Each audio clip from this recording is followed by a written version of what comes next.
Kim, and I am married to an addict alcoholic. Hi, Kim. My name is Chris, and I am an addict alcoholic. Hi, Chris. In a little bit here, we're going to be talking with an individual that we met. Jeez, been a while. Mm-hmm. Did our senior photos. Jeez. So however long ago that was, quite a few years ago, nonetheless. How do I do FaceTime audio? I've normally been able to do it really easy. I don't... Oh, wait, I see it now. Hello. Hi. Hi. How are you? Good. How are you? Fantastic. Well, so we were trying to figure out, because how old are you now? 23. Okay, so yeah, like 5 5 or 6 years ago.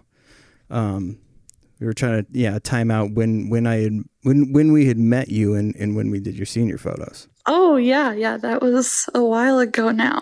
And you've always stayed in the back of my mind because that day we got to spend some time together, and you had kind of let us know part of your family dynamic, and that's why I wanted to have you on today, was to kind of explain your upbringing and how addiction has affected your life. And well, that's nice of you to think of me. But yeah, for sure, I'm excited to kind of get into that a little bit, even though it is a touchy topic for sure. But I think it is important to address that for other people that may go through it or experience something similar.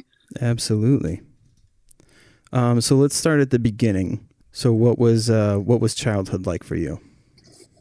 So I think what it boils down to is just having young parents and, kids having kids, and not that we were planned and not that that's bad, but so they kind of, met at a party and then had me and then had my brother, but they weren't really like set up for that life with other things that they were partaking in.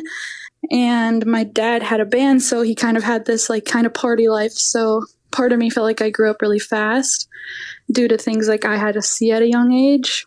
And I think my little brother went and saw things a little more, because with me being older and just, I am very thankful for my situation and kind of how I went about things, just because I did take a different turn. Just as I was, the first in my family to go to college, let alone a private university. And I was very thankful for the opportunities I've had. But unfortunately, that's not how the same for my brother. My dad dropped out in ninth grade or 8th grade of middle school, high school. Then my brother did. And now my brother is having his second kid in September with not being able to take care of the first one either. Oh. So, just like those family dynamics of, you either follow the cycle or you break out of it. And even if you break out of it, it's still really challenging, because at the end of the day, I still don't talk to my parents. I don't have a connection with them really, even though I know they really care about me and they are proud of me. But I think with addiction, it's really hard to show that sometimes, because in the back of your mind, that's kind of a priority, because it's sometimes what really makes you feel. And I have had a lot of guilt with that too, like, why did they choose that over me? Or and I still struggle with that, of things they've really missed out on in my life. My college graduation is the only time that they ever stepped on campus. And I think really feeling like an orphan throughout middle school, high school, because, growing up in a small town with the sense of community, and then feeling like, oh, all my friends have their parents. And, that was really hard. And just, my parents are very talented people. And just to know that, and the drug that they choose is not something that's really, I don't know, it's hard. It really is, especially when I went out of my way to kind of learn about it. And I think that's gave me a sense of ease too, just to know that it's not really like they're wanting to do that to me. So it's definitely been a battle. Especially I had a house fire when I was 15. So it kind of just, all these things led up to each other, and not paying bills, and knowing that the house was being foreclosed on before that even happened. So the insurance stuff was all over the place. So yeah, I don't know. It's always been weird feeling, and kind of like, how do I navigate this world? How do I feel okay about it? And how do I still love my parents? Because for a long time, I remember I wrote a paper on it of how I didn't love my parents because I was just waiting for the phone call that they were dead. And I think that's something that really affected me. And still to this day, where I think, when am I going to get that call? And I remember I had a conversation with my mom, and she even told me, like, it'll never be normal. Like, nothing will ever feel like perfect, or like we'll have a family dinner ever. And it's kind of how it's been growing up and feeling that, and then expressing it, and having a mom that believes everything on the internet. Like, if she feels a way, she'll self-diagnose herself. And then my dad, who doesn't believe in that stuff, so then they constantly were fighting, like, all the time. And I think with what they're using, and even with alcohol in the mix, because my mom struggled with that too, is they didn't trust each other, they didn't communicate. So I grew up seeing like them fight all the time. So when they would show affection, my brother and I were like, what the heck is this? This isn't right. Aren't you guys supposed to be mad at each other? So yeah, that's kind of how it was, like, growing up. Very dysfunctional, very, very toxic. But they did the best that they could. And yeah, it's kind of a little background on that. So what's your like youngest memory of kind of a sign that maybe they were high or drunk or just seemed a little off? So yeah, I definitely, when I was probably, I would say, a toddler, my aunt actually had to take me because they were fighting. Like, my mom literally, like, went out and, like, smashed his motorcycle, like, I guess with no clothes on, and her, like, dad had to get involved and stuff, like my grandpa. And then she wanted to, there was a lot of taking of kids and moving around, which didn't really make sense to me at all, like, why we had to keep moving. And so the relationship was always, and they hid it from me very good, because I never saw it. I still to this day have never saw them used. My brother has. So like, I don't really have a lot of insight on that, but just knowing how my mom literally never leaves her chair. Like, she used to be very active when she was in high school, and now it's hard for her to leave the house. Like, and she's like balding almost, like she just constantly picks at her face, or like is very anxious to leave and doesn't want to, which is really sad. But that's definitely something I've noticed. But yeah, like, back to that story, is my aunt had to take me, started like running with me, and my mom was like chasing her, like, in the car. Just like absurd random things that it's like, where is this spewing from? Like, how, like, where does that come from? So. Wow. I mean, that is very, very intense. So you guys you said you moved around a lot? Yep. Yeah. So was it tough forming relationships with other kids, being that you were moving around so much? I think I just naturally adapt pretty well, but I think it really was because I've never had a sense of home at all. And I think that's what I really struggled with, is having that kind of connection, and then even making friends. And I moved, so it was like maintaining relationships. And still to this day, I feel like I struggle with that, because that's in the back of my head. I don't know.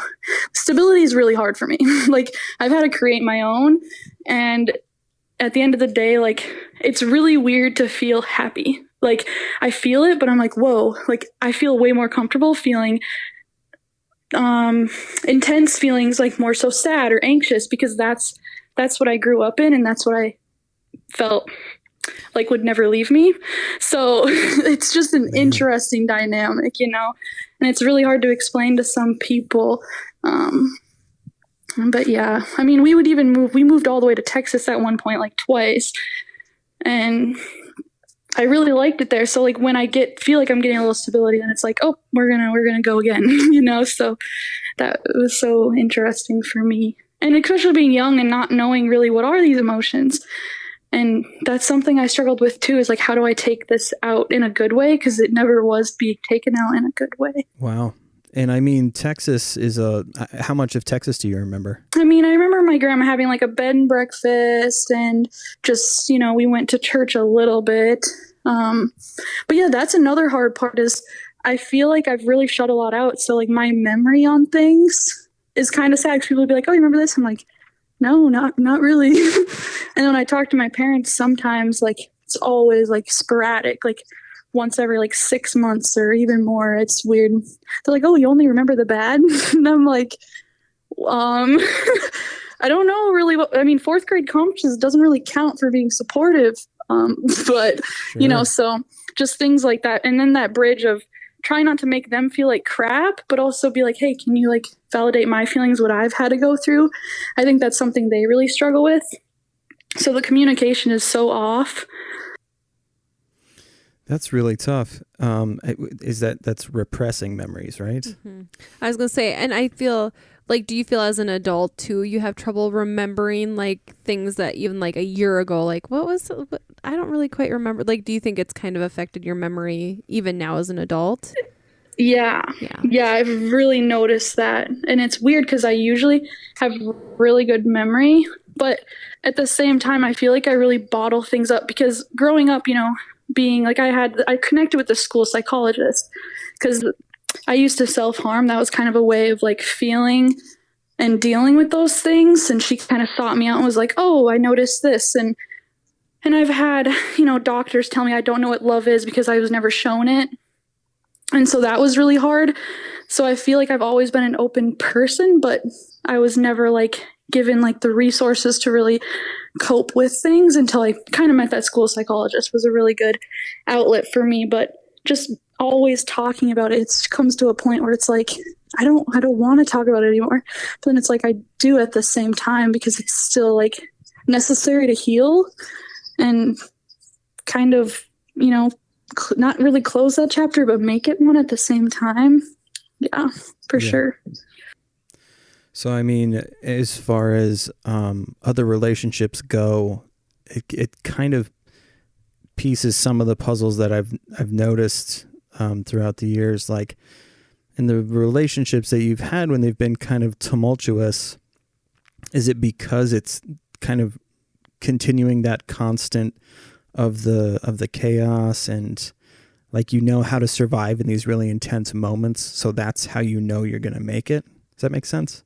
Yeah, no, it does. Yeah, I definitely remember that one photo shoot we did, and I was dating that one guy, and you like asked me later on, is he mean to you? Like, which was so like a really big moment for me because he really was. And I always was like, I'm never going to date someone like my dad because my dad is extremely bipolar and, has been in and out of jail. And my parents have abused each other both physically and mentally and still do.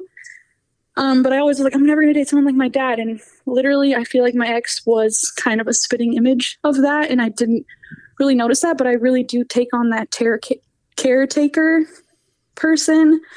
So I think that's just really natural in me and I'm good at it, but don't really realize until it gets too far of how much energy it takes out of me and how much it like shuts me down. But yeah, I definitely do think I feel like this past year I've gotten a lot better at that and noticing that, which has helped. But yeah, I think I definitely gravitate towards chaos without even really realizing it sometimes because I'm so vulnerable due to like how I grew up. Sure. And I feel like a lot of people seek that out too. So it makes it so hard for me because I've getting categorized as that nice girl because, Sure. you've been through so much. And like, it's like, no, I'm doesn't mean you take advantage of me because I'm nice and I've been through a lot.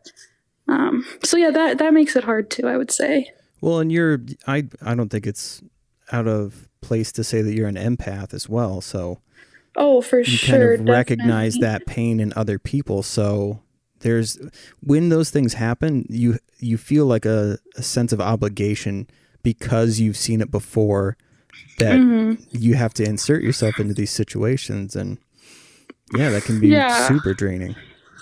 For sure. And I'm very passionate about socialization and just, like I said, having a doctor that told me I don't know what love is because I was never shown it. You don't tell somebody that. Yeah. Like, it really impacts someone how they move through the world, and that's important to me. And so, yeah, definitely, for sure, why I went to school for what I did, because I want to be someone who I needed when I was younger.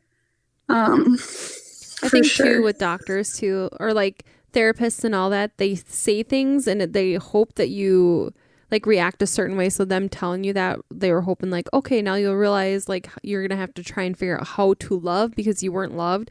I had a therapist tell me one time that I was my own parent. I grew up without parents because they were so consumed in what they were doing. And she's like, it's got to be hard for you to grow up and mourn not ever having parents. And like that stays with you because you're like, then you overthink it a lot. You're like, okay, I really did grow up. Like my parents had stuff going on my entire childhood and it affected me. They were so self-absorbed with all that stuff. I didn't have parents, but then like as an adult now, you like think those things like, oh yeah, I didn't really grow up with parents. And that's the same with you. Yeah. Like they told me I don't really know how, like, I don't know how to experience love because I wasn't loved growing up. It's like, then you constantly think that. And yeah, I think it's really important to note the age too, like the communication style, because it depends on the age that you're at for sure when they're telling those things. Because when you're like 11 trying to figure out, and especially for a girl in those 11, 12, that's a horrible time. Well, it was for me. But just like you're already going through so many emotions at the time, and then you're told that, and you're like, that's how old do you I were take when they this? told you? Yeah. Oh my God. Yeah. So, and I think another thing is like trying to escape it and everything. Like I did move out, at 15, 16, and my parents were staying, like, as my house burned down, they were staying in a garage, like, literally with tarp rooms. Like, my brother had a tarp room, and just, like, always being embarrassed of, I can't bring my friends around, and I still feel that way. And I'm scared to be in a relationship, too, because of that sometimes, because, like, thinking of marriage is terrifying, and that shouldn't, like, stop me from, going out and being happy and, like, letting something good into my life. So I feel like sometimes you always face some barriers at the back of your mind, even though people are like, oh, you're doing so good now. And, or it was opposite in high school and it's kind of like pity party stuff. And it's like, I'm not asking for pity, so yeah, that's interesting dynamic too. Yeah. I think too, like being afraid to be in a relationship is because you also didn't see a healthy relationship. For sure. Yep. And so you're afraid of, and being like a caretaker, like almost you try to be a fixer.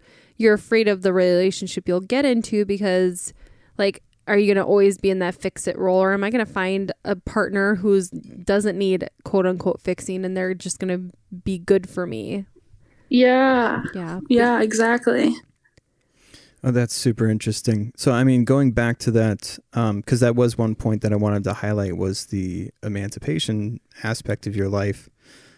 How did you come to that decision? Did you do that on your own, or was it with another family member? Yeah, so it's really difficult because my parents were not happy with it, which made me like really confused because I thought that was really selfish. I was like, so you want me to live how you're living, and it's not even a good place that you're at, and I think that's why my brother has been affected a lot more because he was kind of held back a lot more, and didn't really didn't have like the way of reaching out and getting resources. And in his mindset, he wasn't thinking that way anyway. He wanted a friend group, whether that be, kind of people who got him into some trouble. It was still a spot for him where he felt like he had placement. Oh, I see. Yep. And it was very interesting. But so I kind of couch hopped for a while. I mean, at the end of my high school years, I did live with a friend for a couple years, which was great. We shared a room for a little bit. So I really compromised because I didn't care. I was like, as long as I'm out of that roof. And, they tried to really, like, there was this one time where I was nannying for a lady and her two little girls and little boy, where my mom went to high school with her. So I was like, okay, this is cool. I can go to Isle, I think, Malacca area. I was like, I can go here my senior year. Everything will be great. The cops showed up there one day, and it was so random, so weird. And they're like, are you okay? And I was like, yeah, I'm fine. And they're like, oh, we got a call saying you and your mom are going to hang yourselves together. And I was like, I haven't even talked to my mom. Like, Oh, so like I felt like I could never escape it because I wasn't 18, even though I tried really hard. So I had no idea. And I think the thing is that's what kept my parents together, quote unquote. They've never been married, but been together off and on since I was born. But us two kids, my brother and I, were their excuse of we have kids together, we have to stay together. So I think they were trying to hold on us so tight because that's all they really had, because they've lost a lot in their life, which I get. And I think that comes from addiction because that is not free usually. yeah. So yeah, I think that really hit them too. So is that, oh, my kids don't want to be around me,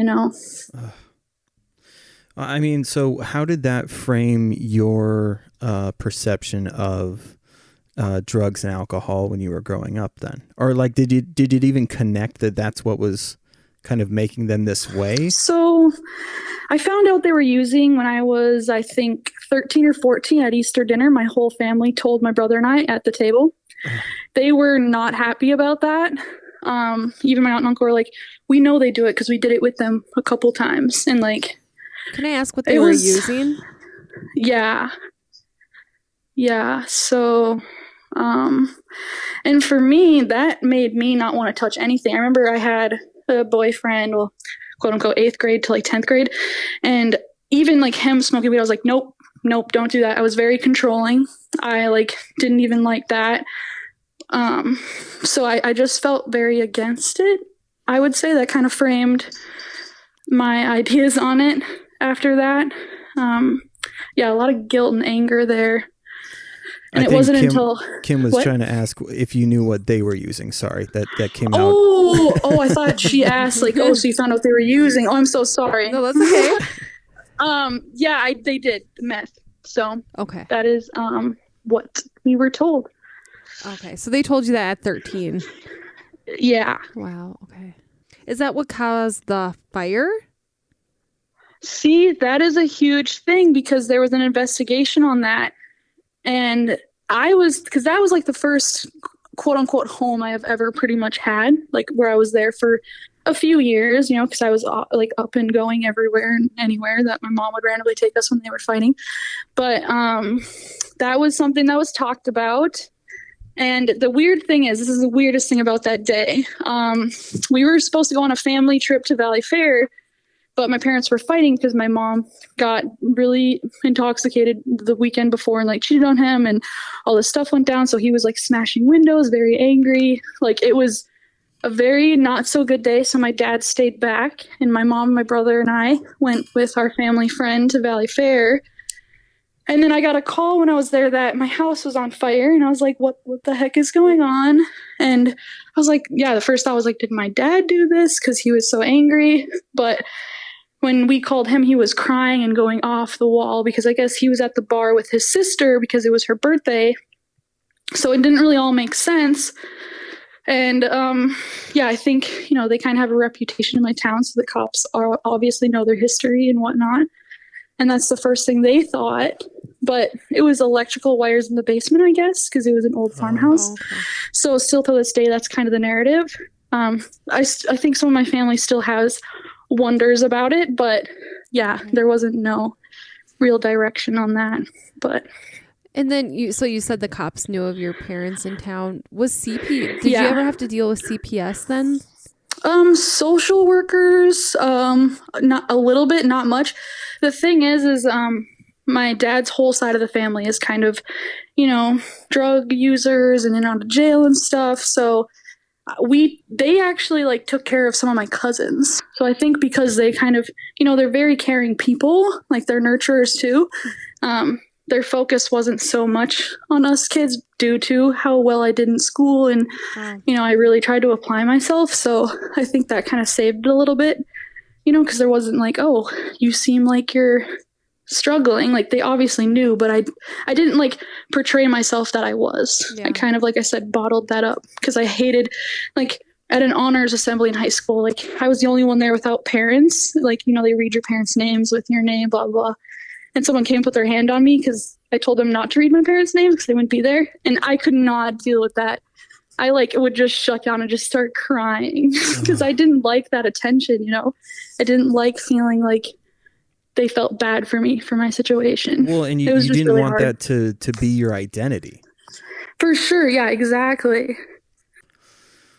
Do you think you applied yourself and you did so well because you saw what kind of environment they were in and you're like, I want to do better. I want to be able to support myself and separate myself from everything? Yes, and that's exactly why I tell people that I am actually very thankful for what I went through, because I honestly don't know where I'd be or who I'd be if it wasn't for the socialization I was brought in. And like I said, my parents weren't bad parents by no means. I just think, they still had a lot of learning to do themselves. And obviously struggled with their own things too in their relationship and whatnot. And in the heat of the moment, I guess you don't realize all what your kids see and hear. So, yeah. Oh, that's tough. Okay, now, so moving on to, I'm sorry I cut you off before, but you were talking about how when you saw people using as you were growing up, what your perception of it was like with friends and such. Mm-hmm. What was it? Oh, just like, so what was your view on drugs and alcohol as you were growing up because you saw what it did to your family? Like, did that alter the way that, did you hold off on drinking for a long time or? Yeah, so I had some really scary moments with it for sure. Like I said, I was very against it. I never went to a party in high school. I still haven't went to a party till this day, unless you count like the bar or the club with music and you dance. But I've really kind of avoided it because of the fact, like, I think the first time I drank, I was 16. And I was at the time, my boyfriend's friend's house at a bonfire. It was just like 4 or 5 of us just around the fire. I drank a whole bottle of apple pucker myself. So I learned very young that I don't really know control in that area. And I ended up in the ER, actually. I had to take an ambulance. So yeah, I wasn't breathing and I was black and blue, and people were like telling me about it because obviously I don't really remember it, but I do remember waking up in the hospital. And I realized that it could easily be the same for me, go down a path where everything I worked hard for, I could easily lose because of the fact it kind of runs in my blood, not knowing how to control substances sometimes. So yeah, addiction in general. I know my brother's had his fair share of things where I've had to see him like literally gag himself in the bathroom to get out things that he did that were not good for him, which really scares me. And like, is another thing I worry about my little brother a lot. But yeah, it definitely shaped the way I see things with that, for sure. So when you decided to kind of go on your own, was it tough? Like, did you have that sense of, if I'm not there to make sure my brother's okay, how do I know? Like, did you have any struggles with that? Yeah, my brother and I were not, I think we're a little closer now, although I don't talk or see him a lot. He knows I'm there for him. And at the end of the day, I do think I'm a little bit of a role model, and also kind of it's back and forth, because I feel like he feels like the disappointment almost because he couldn't get out like I did. And he, still doesn't have a job and still didn't get a GED. So he's really struggling right now. And his first kid just turned 2. His first baby mama just got out of jail, and, she grew up in the same cycle. So she's really struggling with, how do I turn my life around? I want to, but this makes me happy in the moment. I think that's why my perspective really changed in college, taking neuroscience classes and addiction classes, and like kind of getting educated on it than being really mad at it, But yeah, and now he's having a second kid in September, so this month, with a different girl who is struggling too. And so it makes me nervous. Is like this going to be forever? Is like, what is it? And I know him and my parents did not, he was a mama's boy for sure, but my dad and him did not get along at all. My brother, I remember, wanted to commit suicide. My dad told him to do it, and he took a whole bottle of his pills. So like there's always been this dynamic of, am I going to get the call about my brother being gone because he doesn't know how to express feelings and doesn't take criticism well, like critical, criticism. He takes it very negatively. So it's hard to talk to him about stuff. He kind of shuts down. I know my aunt told me she found like a hat and a knife in his drawer once. And so, yeah, it's always in the back of my head of when is things going to get better for him, or how are they?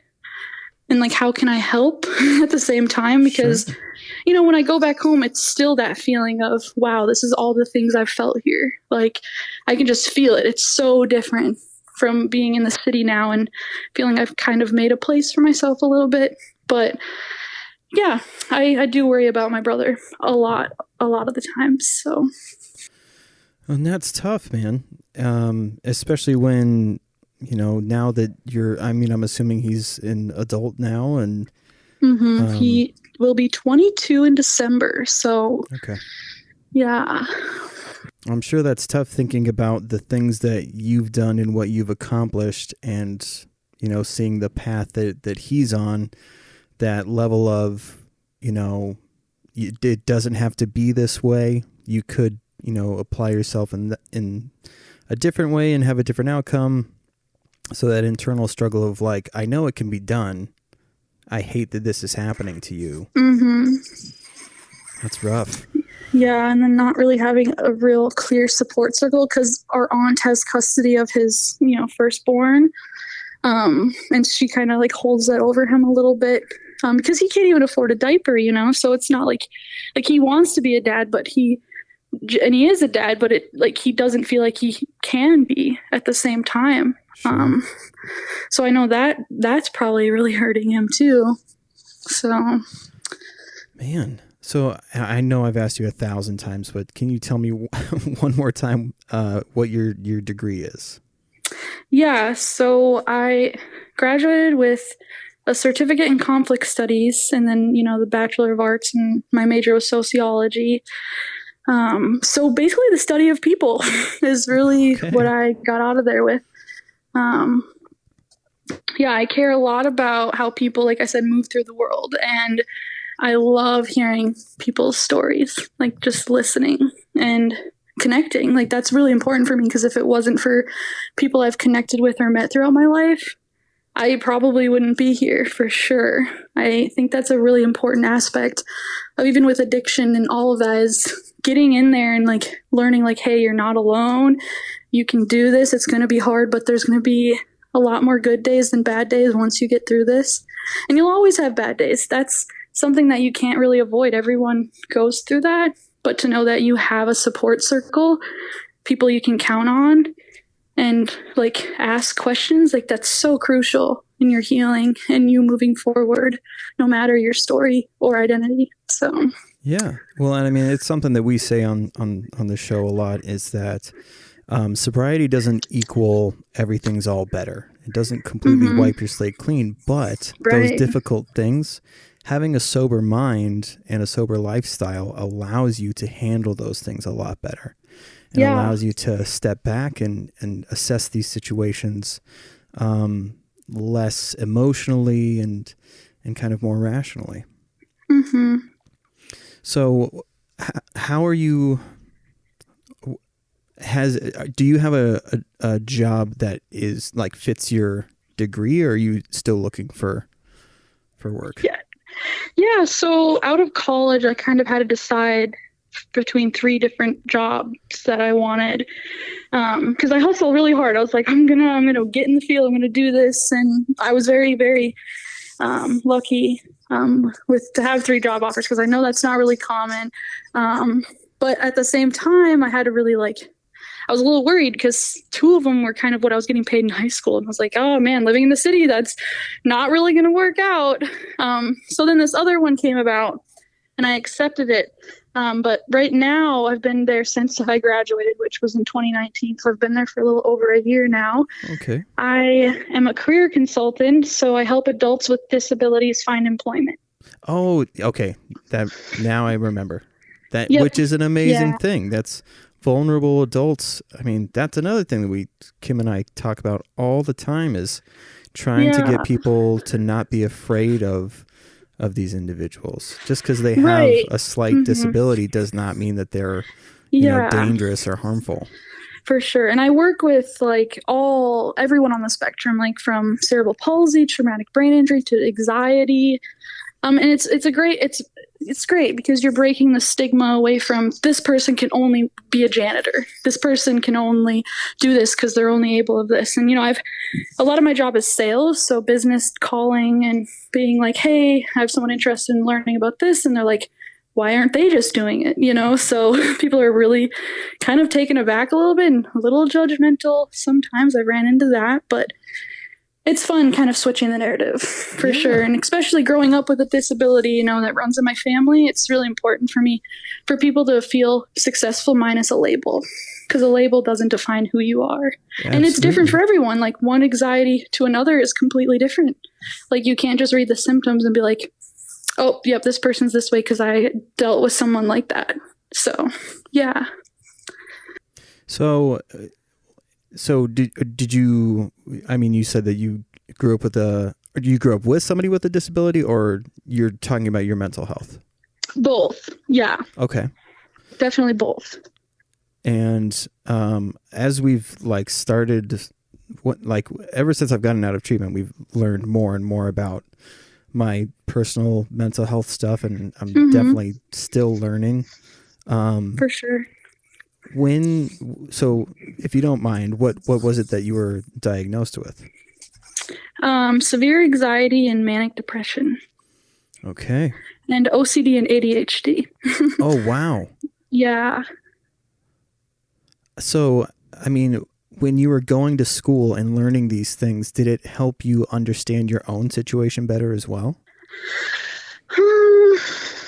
It was really hard. I really struggled. I still to this day do not take medication for these diagnoses because of the fact that growing up with a dad who was so against that, like, this doesn't exist, medication doesn't help, and then a mom that was really a kind of a pill pusher, kind of, and I remember I think I was in college actually. My aunt's like, you're bipolar. You need to go in and get checked because my dad has bipolar. Okay.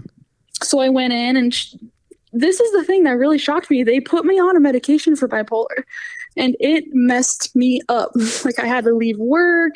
It was such an interesting dynamic because I was like, oh my gosh, I am the way I am because of all of this. And like none of these medications are helping me. What is wrong with me? So it was a really push and pull effect. Yeah. So I think I really had to change a lot that was in my environment for me to feel successful in that regard. Yeah. It's interesting you say, like, I grew up in a very similar environment where my dad did not believe in mental health at all. And I struggled a lot as a teenager. Like, I was hospitalized. One of my suicide attempts, I got out of the hospital, and my dad's like, did you learn your lesson? It's like, it's not a lesson or anything. But yeah, he didn't believe in medications. He still doesn't believe in medications. Yep. And then my mom was the opposite, where she thought and I probably currently, like, there's a pill that can fix everything. Yeah. Yeah.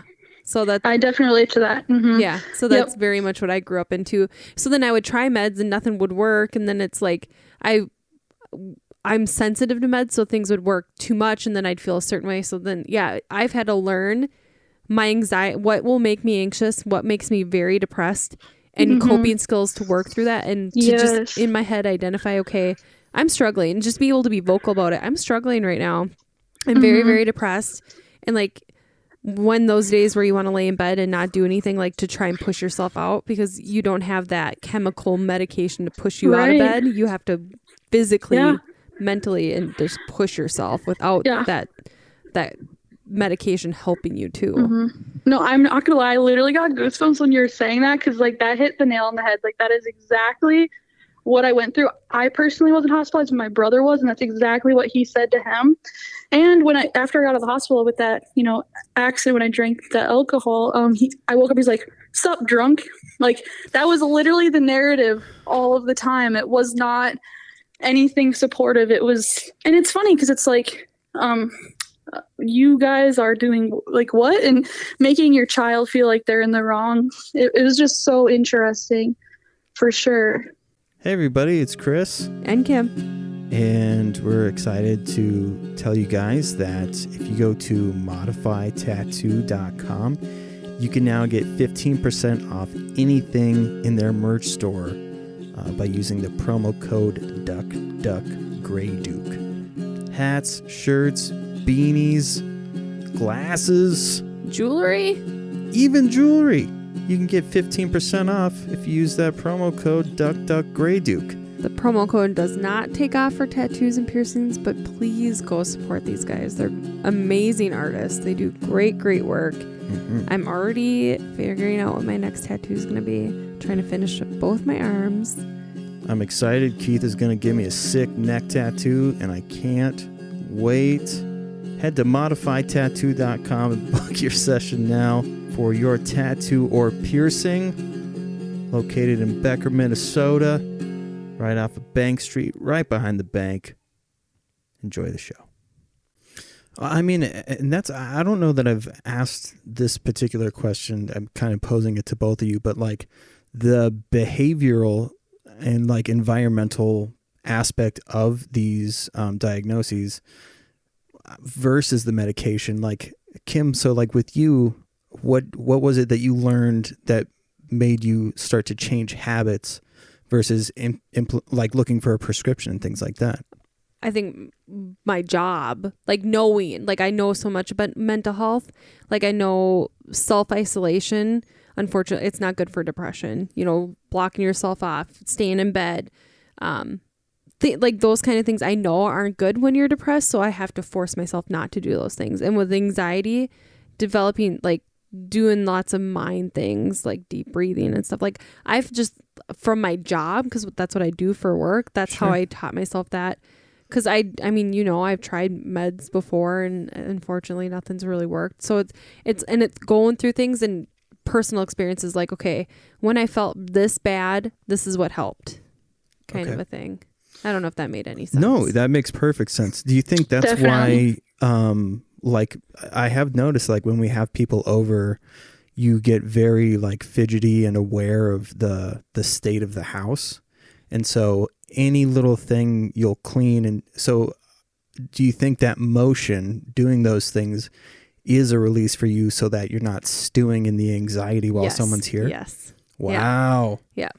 Yeah. We just had a breakthrough. Okay. Yeah. So when we have people over, like if people hang out after podcasting, I will be in the kitchen and I have to clean. Like if we have people over for dinner, I have to do the dishes right away and clean because I have such bad social anxiety. It's like trying to keep on a conversation with someone. But if I'm doing something while I'm talking to that person, it doesn't make me feel as anxious. Wow. I did not think of it that way because I'm a very extroverted person, but that's what I do. Like I like almost let the food go cold because I literally have to clean up everything before I even eat. So I didn't even think of it that way. Yeah. Wow. That makes so much sense to me. Yeah. And I mean, I think your body does look for these releases. Like, what can we do right now? How can we alleviate this pressure that's building up? That's super interesting because I am the opposite. Yeah, you are very much the opposite. It doesn't. And I think now you know that because it would irritate you before. Like, just sit down, relax, and I can't. Like, I completely get it now. Cannot do it, and it's hard to explain. That was actually mind opening to me because I realized I do that. Like, and I definitely need to be aware of that for later because I do. I have people over, you know, once or twice a week. And so I'm sure that creates, that's anxiety that I'm just assuming, which is so funny because I complain about people saying the whole, that quote from the Joker where, why do people expect people with mental health issues to act like they don't have mental health issues? Yeah. And that was me just saying like, because I'm relaxed, you should be relaxed. Yeah. We got a new thermostat installed today and a dryer, and the entire time those people were in my house, I was cleaning stuff that it didn't even need to be cleaned, but I had to be moving because I couldn't sit there because it was making me anxious that they were in my house. Mm-hmm. And the way that like that stuff ties into addiction, and I think that that's like a lucky thing that you guys have these other outlets, because the same way that you guys clean or fidgety or whatever, other people go to substance as that pressure release, because that's emotion as well. If I'm doing this thing in X amount of time, I'm going to feel this way. And if it doesn't change in that time, then I'll do it again. And so that repetition, and then that creates a really dangerous cycle as well. So when they're taking the substances, it helps them calm their bodies or whatever else. When I clean, I can feel that. Like when I'm wiping the window, like stuff like that, it makes me feel less anxious. I don't know. It's interesting. Yeah. Cleaning's my drug. That's how I feel about like decorating and organizing. Like every day, probably something will be in a different spot in a perfectly like orderly way. Like I just feed off of that.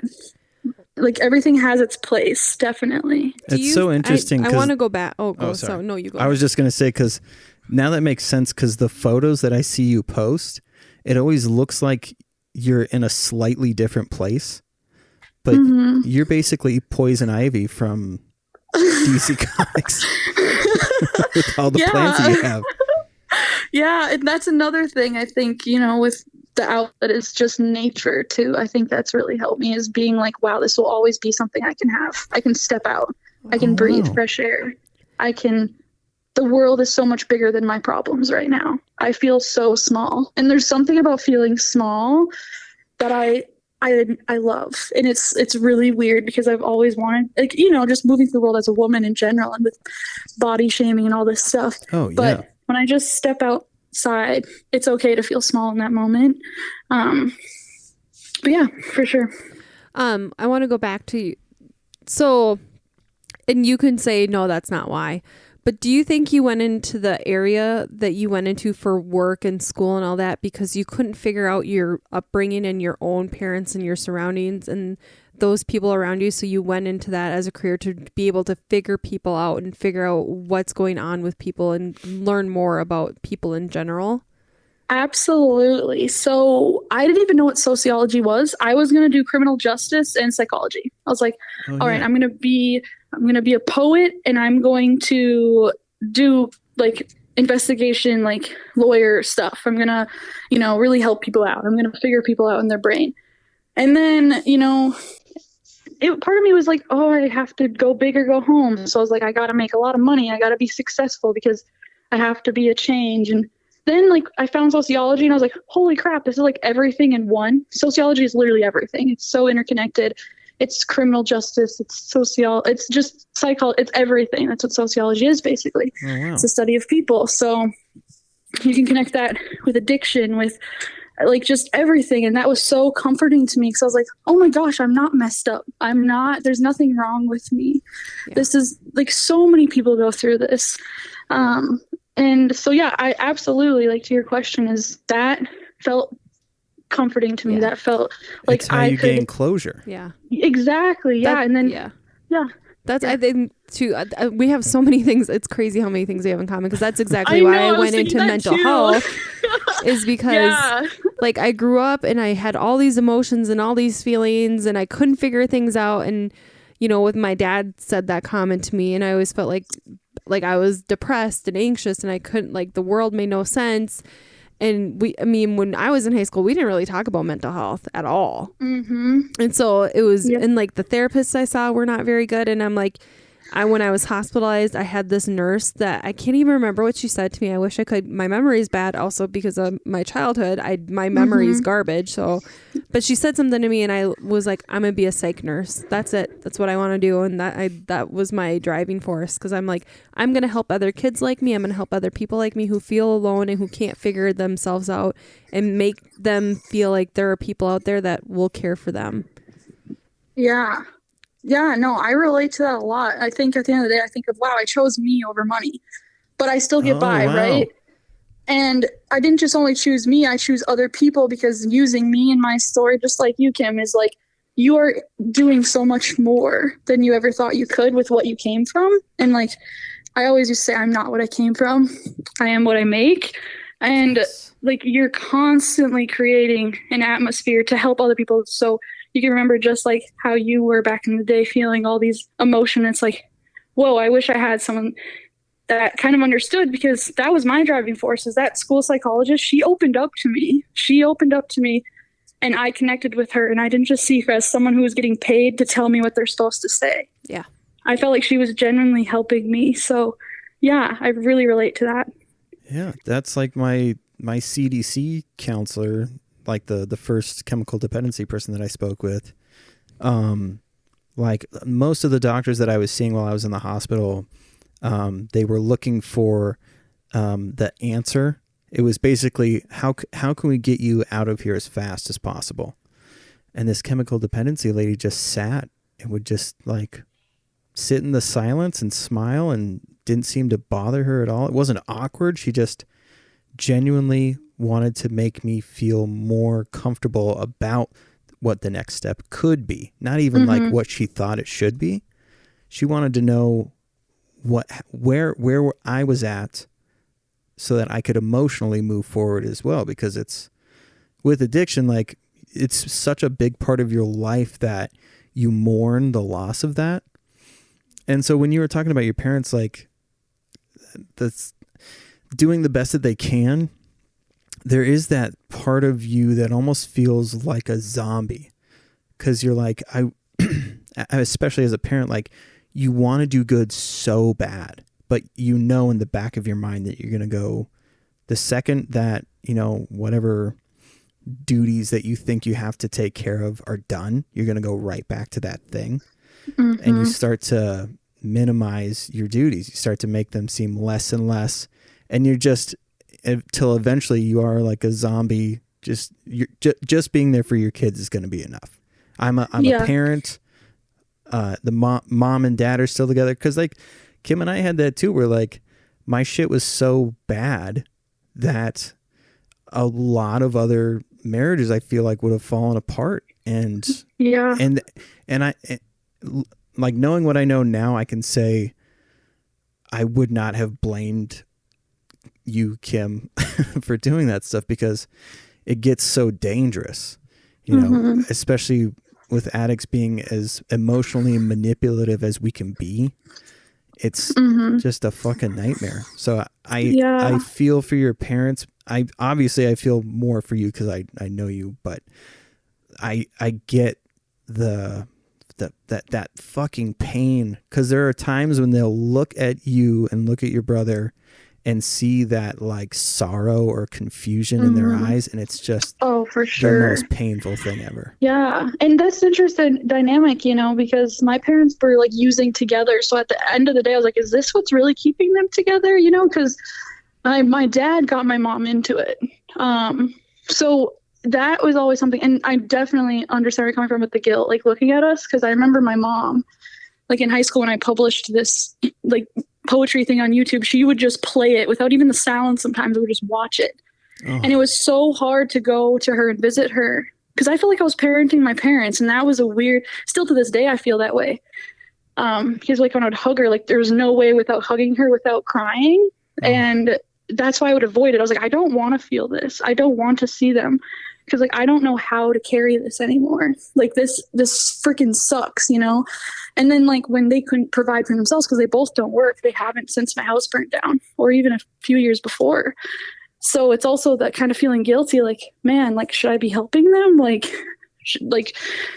they're not even in the state. So honestly, it's like this really like weird thing for me, because I do love them, which is weird to say, because like I said, I always said I didn't, because I genuinely don't really know. That word is so weird to me, because like feelings, like I feel so much, you know. So what does serendipitous mean?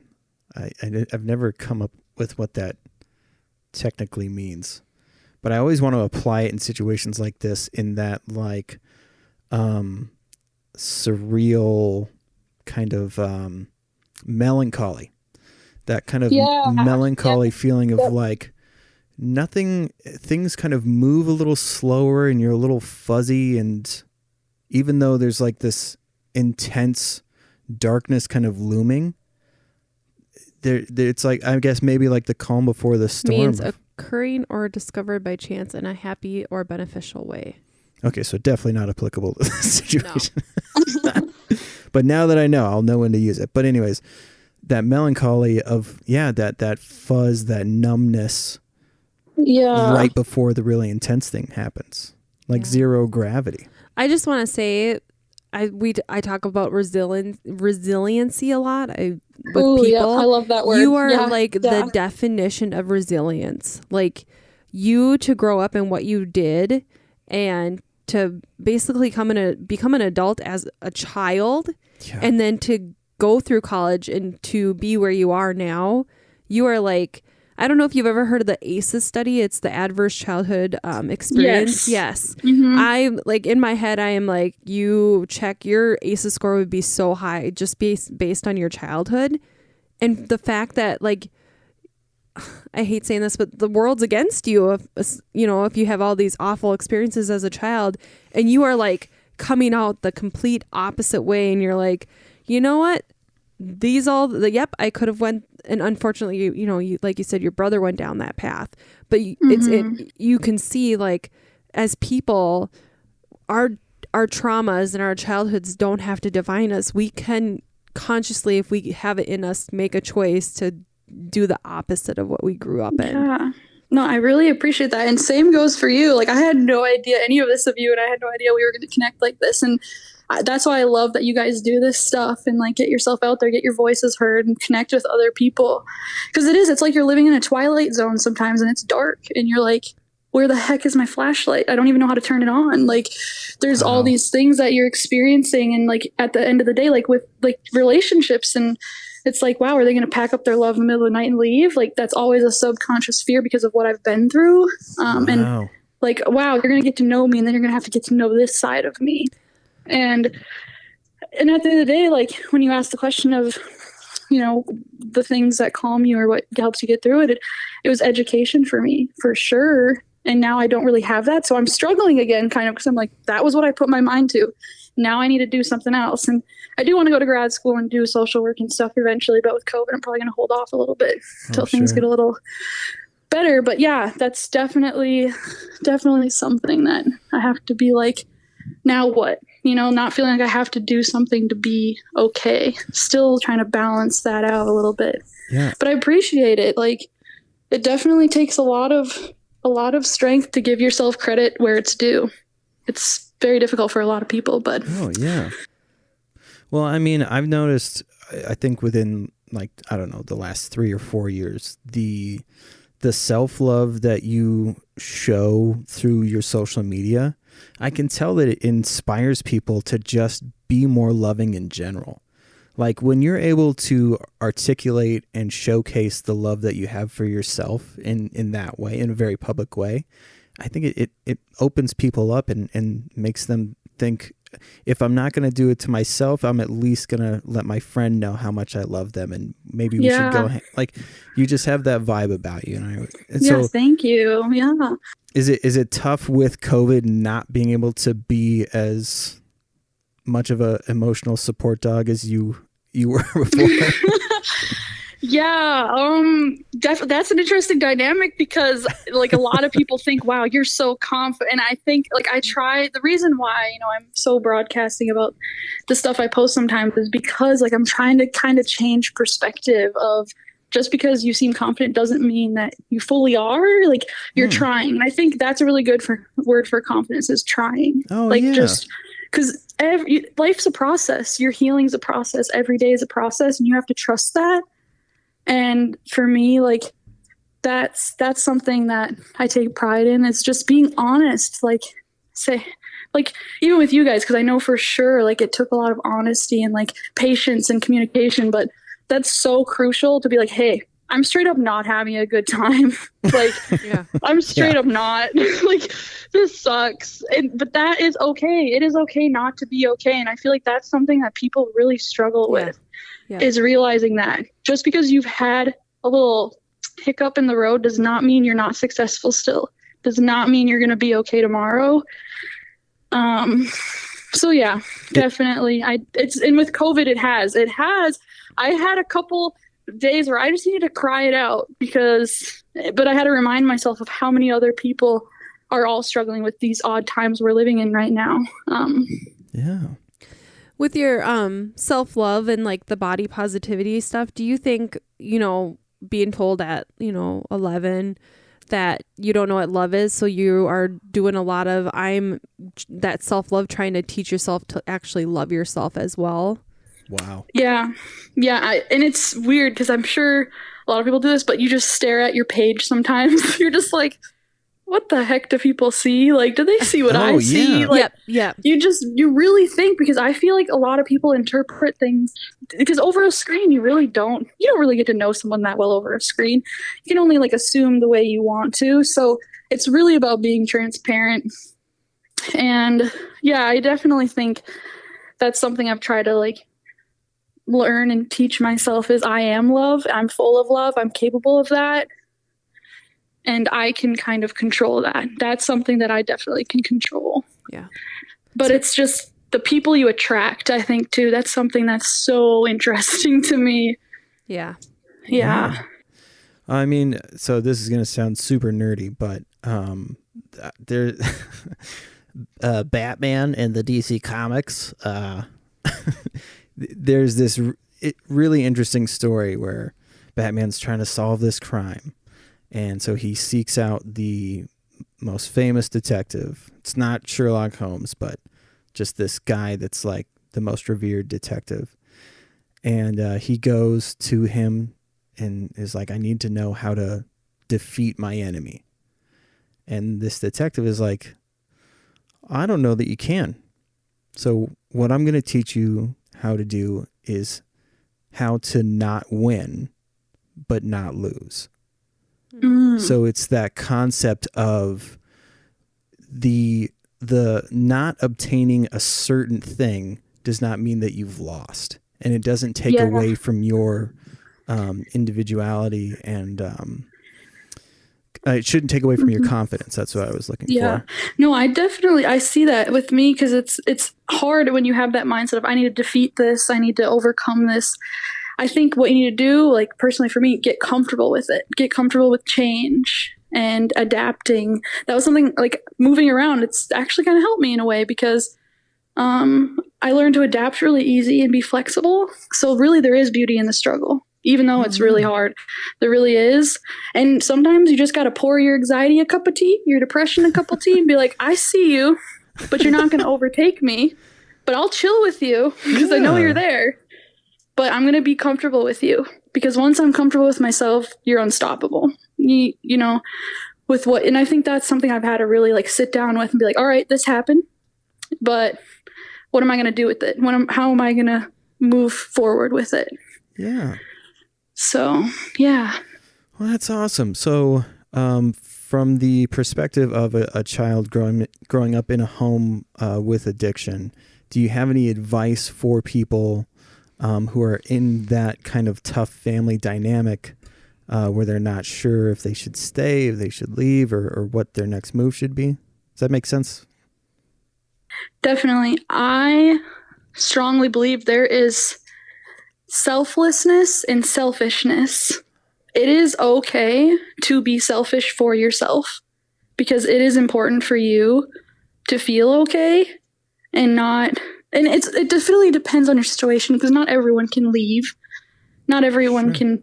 Not everyone has the same story. I remember, I took a trip to Arizona a few months back, and my friend's an only child, and she was going through such a hard time because her parents were like, "Look how Ashley's parents were. They didn't give a crap about her, but look how she turned out."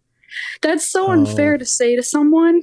Not everyone has the same story, but you have to do what you have to do for you, and whether that is your hobby or finding your passion, find something that makes you feel like you and makes you feel good, and reach out for sure. Don't be afraid to do that, because it does feel scary. It does, and that was hard for me too, talking about it. I really hated to continue talking about it, because I feel like it made it worse. I'm like, wow, this keeps reminding me of how shitty my life is right now. But the fact that you can change that, because like I said, take on what you can and give yourself breaks when you need to, for sure. So definitely I would say, like, focus on you. I know some of my family was very hard on me about going to college and thought of me as this goody two shoes, like, oh, you just think you're better than everyone else because you're educated now, quote unquote. Small town conservative kind of, they didn't really get out and like they just lived in their bubble a little bit. And so they didn't see me truly how I was really trying to kind of be a change for myself. Sure. So I think you're always going to have backlash. Like, not everyone's going to be happy with what you do, but that's not why you're doing it. You're doing it for you. And as long as you have people that care about you, and you care about yourself, I think you're truly unstoppable. And it's a beautiful thing to take pride in you and you need to take up more space. I think that's really hard for people, but it's something that's so important. Yeah. And just even stretching, like just stretching, go lay on the floor and lay so far out. Just take up that freaking space because you deserve it. So big. Yeah. Oh, I don't know if you've done that with kids before, but. Oh, yes. Yep. That's a good one. Man, this was just, I'm so glad that you were willing to come on and share your story. This was, I mean, I definitely learned a lot, and I hope that the people who listen to this learn a lot because, I've always felt that you had a story worth hearing, and I hope that you continue to write your poetry and all the things that you're doing, and I am confident you're going to be a great resource for people who are in need. You guys too, though. Like, I am super, I mean, this wouldn't have happened if you guys aren't doing what you're doing. So I really commend you for the work you're doing and broadcasting what you've been through. Like, both of you, like, that takes, like, kudos to you. Like, that's awesome. I'm actually like sort of glad I'm not like physically there because I've been pacing this whole time. I look like a freaking dork. Like, that's me. I can't sit still either. Like, busybody, here we are. So it would be hard for me to talk about this stuff and sit down probably. But Kim's been I really appreciate it. Kim's been tying knots in her headphone. Oh my gosh. That would be me. I'd be fidgeting the whole time. But yeah, no, I appreciate the opportunity and being able to connect with the both of you. And it's anytime, really. Is there any, I don't know if you have like any social media like with your spoken word stuff or anything, any like resources that you want people to look out for? Or? Yeah, well, just, I do have, this is the fun part about COVID and feeling so uncreative lately. I haven't really been posting a lot on my page. I'm trying to, but I do have an Instagram for my poetry. Yeah, I mean, YouTube, not so much. I need to get back into it. That's for sure. That's something I'm still working on, is being like creative, like feeling that way. COVID hasn't helped with that, but we'll get there. Yeah, no. And, for reading things or just looking out for articles or memoirs, books. Oh my goodness. That has helped me so much with COVID. Just reading meditation books, even on mindfulness, your conscious. So important. Those things, easy reads too. And you just sit there and you're like, you just feel the calmness over you. And I think that's something that's really helped me. And even poetry, little poetry books, there's some really simple ones that you realize, holy crap, they felt this, they put it into words. Dang, that's insane. Yeah, definitely connecting with other people's words, I feel like is extremely cool and awesome. So what's your Instagram for the poetry stuff? So it's grow words, like grow and then words, like growing words. Yeah, pretty easy to remember, but I was trying to be a little clever right there. Because, trying to grow body positivity in words. So here we go. Yeah. But yeah, so that's that. Well, awesome. Ashley, thank you so freaking much for doing this. And you take care. We'll talk to you soon. Yeah, anytime. You guys too, for sure. Okay, bye. Bye, guys. Thank you. Wow. You learned a lot about me. Yeah. Well, I mean, that whole concept of the reason why you're doing those things when people are around makes so much more sense rather than because my perception was, oh, she thinks that people are judging her house. And that's not it at all. You just have genuine social anxiety. And I need to. No, I need medications. I might. No, I've worked through enough of it. I think it's a work in progress. I'm 33. I'm working on it.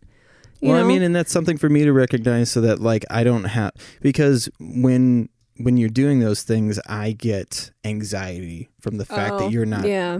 She's not being present. She's making everybody else feel nervous, and really, I could just let you do your thing. Yeah. Yeah.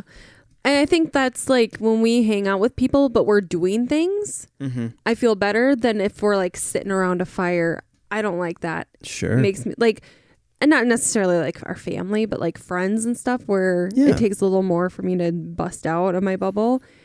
Like just sitting around hanging out, I don't like that. Like if we're actively doing something, then I feel more comfortable. Wow. Yeah, that's super interesting. And yeah, obviously she's smart as fuck, and I'm psyched. Like it's interesting. So people listening to this, if you are interested, do an ACEs study. You can do a questionnaire. It's online. The adverse childhood experiences. It's fascinating, and you get a score, and it kind of just tells you where you're at. You can just Google it, but I did that. We talked a lot about it when I was working in a different facility about doing ACEs on everyone just to kind of see where they're at. So the adverse childhood is a tally of different types of abuse, neglect, and other hallmarks of a rough childhood. The rougher your childhood, the higher your score is likely to be that you're a higher risk for health problems later on. I can't remember which. I think it's like a. So the increased health risks are behaviors will be smoking, alcoholism, drug use, missed work, lack of physical activity, obesity, diabetes, depression, suicide attempts, STDs, heart disease, cancer, stroke, COPD, and broken bones are things that you are at higher risk if you so a couple of questions, like, and it's always before your 18th birthday. Did a parent or another adult in your household often or very often swear at you, insult you, put you down, humiliate you, or act in a way that made you afraid that you might be physically hurt? Before your 18th birthday, did a parent or other adult in your household often or very often push, grab, slap, or throw something at you, or ever hit you so hard that you had marks or you were injured?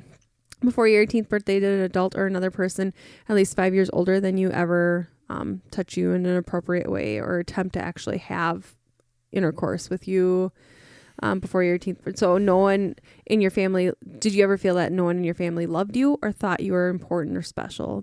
Your family didn't look out for each other, feel close to each other, or support each other?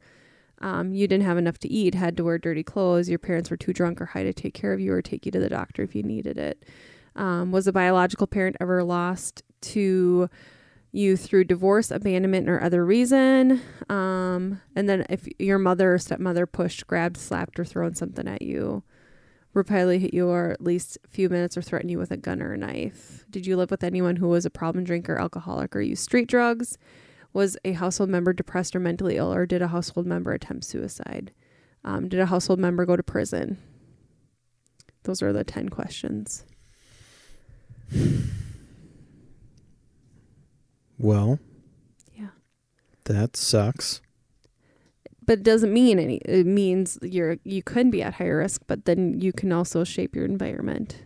So if you're concerned now because of those questions, because of our children, yes, that's exactly what I'm concerned about. But now we're providing a healthier environment for them. Okay. Yeah. So that's more of like on a consistent basis, you're saying? I think like. Or just no sign of change? It was all kind of stagnant? Yeah, I think it's a lot of I got you. And it's resiliency. Like Layla probably is not going to remember a lot of what had happened. Landon a little bit, but Landon is so resilient. He's He is. But he also, with bullies and stuff like that, he has adapted very well and has overcome a lot. And he looks up to you a lot. So I think that he is just proud of where you are. I don't think he doesn't feel broken at all. And I think as an adult, he's not going to feel that way. I hope so. Because you had some of these things, but you've also, granted that you were drinking and all this kind of stuff, you surrounded him with so much love that those things were like in the back front, where I feel like a lot of times when situations like this, like for her, in her case, she was surrounded by a lot of that and no love. So she didn't feel that comfort where things were going on, but you still grabbed Landon and you surrounded him with so much love that these other things that were going on didn't even faze him because he felt so loved. So it's more, so the like our situation would be more akin to like watching a loved one go through a physical disability, like that kind of thing. Okay. Yeah. Well, I hope that's the case. That's a really positive way of looking at it. Because I think like I said, with her, she didn't have that surrounded love. You had, you had a couple things that the kids saw, but you also had so much love around them that Landon didn't notice all this other stuff that had happened. Because he knew at the end of the day, my dad loves me so much. Yeah. He'll do anything for me. So. Wow. So don't feel bad. Okay. Well, I mean, I do, but I forever will. And there's nothing I can do about it. You don't have to do. No. And I didn't have the greatest childhood, but the other day I think the way that I look at it, it's kind of disingenuous that we're doing this foot thing right now. It's my fidgeting. But I think I don't want to, like, I get scared of like discounting that stuff, and then if somebody gets nervous about a situation and I'm like, oh well, don't be like that, that's in the past. Like, there's a certain type of dismissiveness for past actions that people get, and it's really like Louis C.K. is like the perfect example of it. Dude did some super shitty things. 9 months later was like, just get over it. All right, I admitted to it. Let's just be done. Like, I don't want to be there ever. Yeah. And I think it helped that I brought Landon into therapy immediately. Yeah. Whereas some of us don't get that for years on, and then we've dwelled in this bath of yuck. Yeah.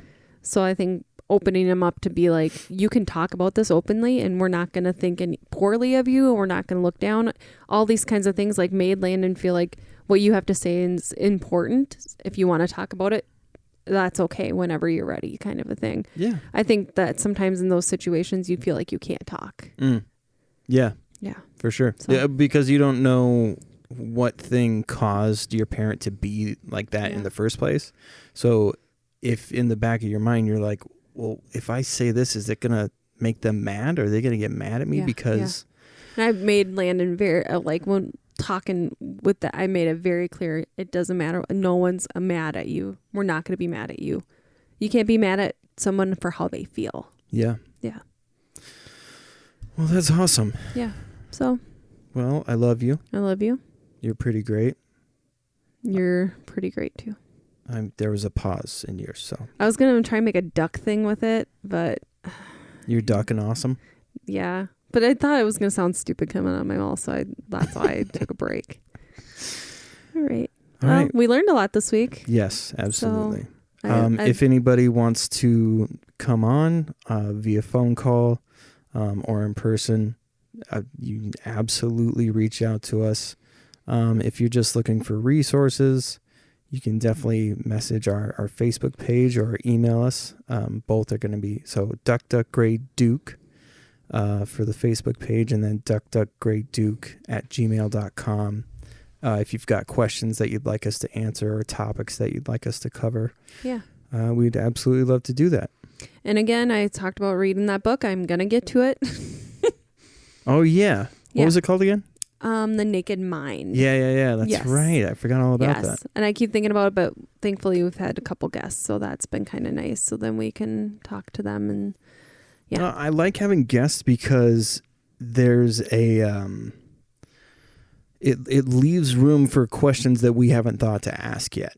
I agree. And not in the sense that like we're, being reporters or like journalists, but they're questions that apply to us. So, and it helps us learn. When it seems like kind of interview style, it's a lot of the times is a self-reflective thing as well, to be like, was I doing this in my situation, or how, I want to learn how my kids are going to perceive what happened in certain. So when I ask people like if they have any advice for people who are going through a similar situation with their family, part of me is like, you know, are these questions that Landon is going to have at some point, or like things that'll be unresolved, and how can I, you know, try to help in those ways? Yep. Any questions this week? Yeah, that's why I just totally forgot. Jackie might have one. Chris Duke walking around on his 15-minute break. My doorbell just rang, so I gotta go. Just want to say hello. So not a question. Just a good song. Well, good way to end the show. I think so. Brightened up a little bit in here then. All right. And with that, oh, you want to do it? Let's do it together. Okay. 3, 2, 1. And with that, we will pass.